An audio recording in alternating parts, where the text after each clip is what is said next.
crowd at the Forum. I thought you gave those away, man. All right, everybody ready? Slim in the waist, pretty in the face. Hey. Hey, man. I'm not. Well, what are we wearing today, Coach? What are those? Shattered backboards, Penny Hardaway, they. Circa when did those come out? They came out a couple months ago. Oh, yeah. So we need to hook up, Coach. Man, everybody They needs got to ask compliance. Hey, you got a big win last early this week, but you got to put that behind you. You have a tough Connecticut team coming in. So what do you think you do different to get a 2-game winning streak going on? Man, just got to keep doing the things that we've been preaching, and that's starting game strong, punching first. I know I haven't said that since last year, and keep punching. We've had some problems at home. We didn't foresee not being able to finish games, and on the road we did a good job of that. And we kind of got more settled on the defensive end of what we need to do. We got some stops last game, and then we got the ball in the guys' hands that we wanted to shoot, and they made shots. So, obviously it was a big game for Lance Thomas. They tried to play off him and sag off him in the paint, and showed up and played a big game, but it was a total team effort. Talk about, Coach, your decision to go ahead and keep putting them in that starting lineup when a lot of people said, well, Lance really hadn't done much, but you had the confidence to put him in there, and he showed up for it. Well, I think a lot of times that a lot of coaches give up on kids, but with Lance, I just understood he was our hardest worker last year. Still works really hard this year. He lost a lot of confidence because I don't really know where he thought he was going to be with this group, and probably tried to do too much. Not probably, but tried to do too much. And when he failed at trying to do too much, he lost his confidence. And I just saw in practice that he just kept working and kept working. And I said, you know what? We're going to put Lance in the lineup. Play alongside Precious is a perfect combination with him because he's a shooter and Precious is a guy that slashes. And it worked out, and he had a breakout game on things that he do all the time in practice. He shoots the ball like that in practice all the time, and it carried over. Are you starting that same lineup tomorrow? Yeah, I'm the same lineup. Is that something anybody on the team can have a breakout moment like Lance? Did that catch you? Did that surprise you? It did not surprise me because there are a lot of guys that have talent on this team. We have a very deep team, but a lot of guys can't figure out how to get their games off. And in that situation where we shortened the rotation and we played less guys, he kind of got a rhythm. And once he got into his rhythm, he shot the ball really well and played really well. You talked about this stretch, or you talked about playing at home, but this stretch where you got 3 games at home in a row, I mean, how important is it for you guys to capitalize on that scheduling? Really important because of the 2 games that we kind of gave away with Georgia and SMU. I'm not taking anything away from those 2 teams, but you can't lose games at home you're supposed to win. And to us, we're a really good home team, and this 3-game stretch is very important. You win that UCF game essentially getting scoring from only 3 guys. Is there anything that happened with DJ and Lester in that game? Obviously Lester got into foul trouble, but was it more something they did, or was it just an off game for those guys? I think it was just an off game. Mm-hmm. I'm not taking anything away from UCF, but the shots that they got are shots that are makeable. And it's day to day with freshmen, man. It just is. They're not going to be consistent because it's new to them, and you just hope for the best because they're very talented. But you're wishing, that it happens. Were you happy? It seemed like you shot 58% in the second half. In the first half, you didn't score a lot of points, but it seemed like you got a lot of good looks. Were you happy with how the offense ran in that game? Yeah, I think that's how I look at the game as well. If we're taking difficult shots, I'm going, man, it's going to be a long night. But if you're taking good quality shots and you're just missing shots, if we get those shots in the second half that you have an opportunity to make them. You seem to identify pretty early on that Alex and Tyler weren't necessarily feeling it. Mm-hmm. Is that what happened that you? Yeah, I think right now, man, it's about winning games. It's not about trying to pacify a situation around anybody. I'm not saying that's ever happened, but right now we have to win. And the group that has it going is going to be the group that's out there. I've usually gone 4 or 5 minutes, play as hard as you can, exhaust yourself, ask for a break, the next 5 come in, or the next 2 or 3 come in and do the same. Now we got certain guys have to shoulder the load, and if you need 3 main guys and everyone else is role players, then we have to figure that out as well. But there's no time to be on the floor and not giving positive minutes because we have to go with the guy that is. Are you surprised at the free throw shooting and 5 of 9 missing front ends? Can that get better? It can get better, but we shoot them every day because I know now it's a priority. It's been a priority for us for a while. But again, freshmen in the arena, not really taking it seriously. Maybe the moment gets big and they miss them, but 5 for 9 really isn't enough for me. We need to get that up in the teens, like high teens. That means that we're really attacking the rim. But we have to make free throws. We're not really that poor of a free throw shooting team. I think it's just concentration, and I think we'll make them for sure. Tell us about UConn.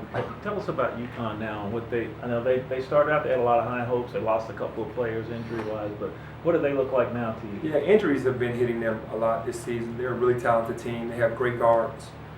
Their guard play. I think if you look at their schedule, they could have won 5 more games. They just lost the games at the end. They compete and they play really hard. And they have a storied tradition and history at the school of winning. And I know Danny Hurley feels like we're right there, and they're looking for wins like coming on the road here in Memphis as being their NCAA game. So you can't take them for granted. They're well coached and they play extremely hard. And they still have enough talent, but they have had injuries. The injury bug has really hampered them from being able to be who they really are. Last week when Boogie was in here, he mentioned that about push-ups when they turn the ball over in practice. Mm-hmm. You really out there doing push-ups? Absolutely, it's a team. Everybody needs to drop. Bam. So As soon as it's a turnover, now we've added offensive rebounding. So if we're doing way too many push-ups, then we're going to make them run. But it's in a decent area right now, though. how do you determine what's too many push-ups?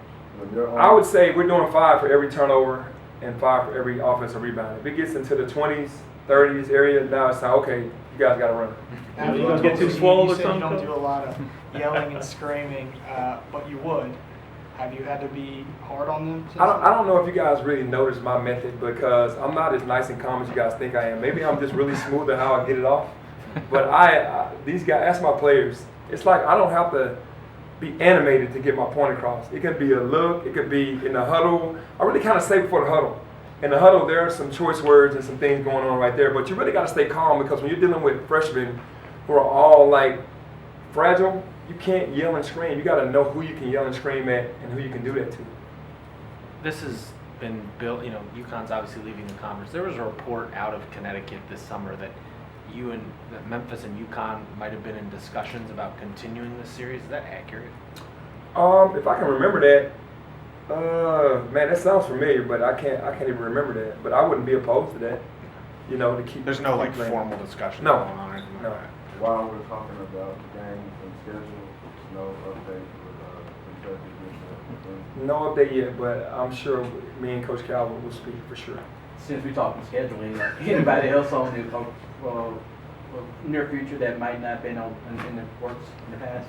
We're trying our hardest to just try to get good games, and that's all we want. We're playing some really good teams, whether we get credit for it or not. Early on in the season, teams are different than what they are later in the season. So we're just trying to play the schools that are wanting to play us, that have a storied program that everybody knows the name, whether it's Georgetown or whether it's UCLA, whoever it is. We want to play them because we want to get the boys ready for this time of the year.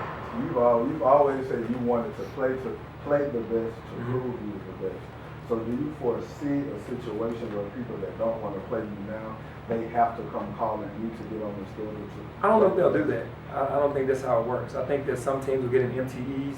They might go get into something in the Bahamas or in Hawaii, but they really don't want to head-to-head at your place, at our place. I think they really do it on a neutral floor. So maybe those games, but not the home-to-homes. How many, because of your obligations to the Grizzlies contract, how many of those really good Tennessee or UConn or Kentucky home-and-homes can you play?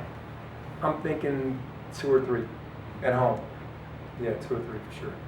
They talk about winning, curing a lot of things. Have you been able to notice a different attitude with the team just the last couple days? Yeah, definitely winning cures it all because when we're on a 10-game winning streak, we still had small problems, but you can kind of work around them. The losing streak, it magnifies. So when you get a win, especially on the road, we've been winning on the road with a very young team. I think that's very impressive because it's tough to win any game, but to win on the road. So the atmosphere went back to fun and happiness, but now you have another game. And we know the feeling that we had after the SMU game. It was really bad, so we don't want that again. Lance was struggling, but he got off the other night. So other players that have struggled seeing that, has their outlook or energy or confidence maybe adjusted after seeing that? Well, I would hope so, but that comes with work. You know, Lance and Boogie are two guys that are in the gym all the time. It's not just going to happen just because. I think if you work, then the hard work will pay you. It'll pay off. Time for one more? Last time we were in here, you mentioned that Tennessee was the last time that everybody. Unified. Yeah, right. Did you feel any of that at UCF? Or? I did. I felt like it was a conscious effort for the boys to be like, okay, this is what we have to do. We have to stay conscious of what's happening at all times on the offensive end and the defensive end, but we still turn the ball over. Still make some unforced turnovers, but they are basically trying to make an effort to be like, okay, when we huddle up, these are the most important things that are going on right now, instead of all being in totally different areas. So that was a game that's headed in the right direction. All right, thank you. Thanks, Coach.